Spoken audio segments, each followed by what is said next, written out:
We're going to talk about a job that has emerged as a result of the transition from film to digital.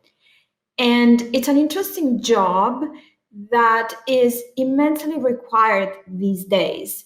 Lots of people need a DIT on set.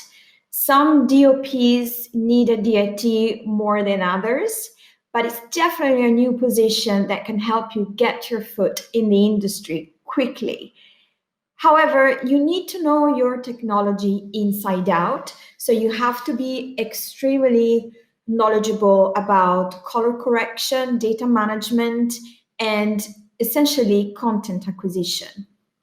Films shot on digital, as listed under this column, are also The Idiots, if you go back to 1997, by Lars von Trier, Apocalypto by Mel Gibson, and Slumdog Millionaire, shot by Danny Boyle in 2008. You can see the camera specs below. The role of the DIT is highly connected to the camera department, not to be mistaken with a relationship that you might think to develop with the director. It's really a relationship between the head of the camera department, so the director of photography, and the DIT, because the job focuses on the workflow and camera settings, so setting the right exposure, checking the signal integrity, and on-set color correction. So the idea of, oh, let's fix it in post is exactly the opposite here. You would have to get it right on set. Essentially, a DIT manipulates the image to ensure that the production meets the creative ideas and the creative goals of the director of photography.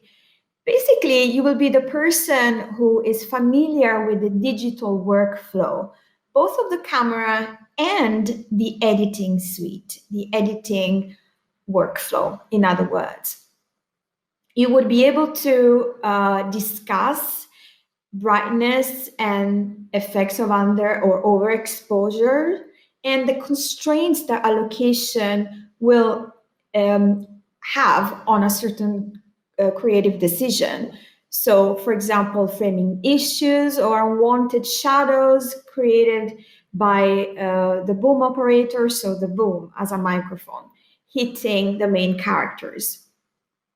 It's definitely not a job that you can pinpoint easily. It's very varied, and it depends on the budget, I should say. Depends on the cinematographer, but mainly on how much the film managed to get in terms of funding, because you may cover more than one role, including post-production, for example, especially if it's a feature film that doesn't really have a color corrector or people working in post-production, but it's a sort of low budget production.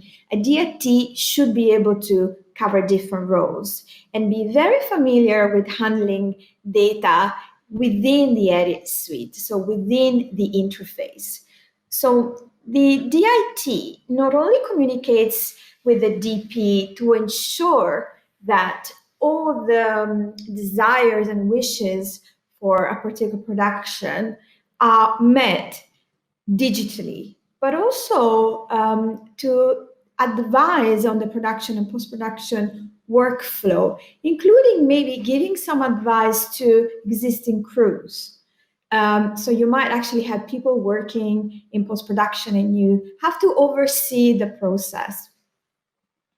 There's another element I've discussed before, but it's worth pointing out, which is you really have to be, or a DIT really has to be familiar with handling data. Therefore, making sure that there's plenty of backups, that the data has been transferred and checked even 2 times a day, and not just video, but also audio. That's something to remember, that a DIT also secures the digital audio recorded footage by the external digital audio recorded and is able to oversee the process of ingestion into the production sound mixer.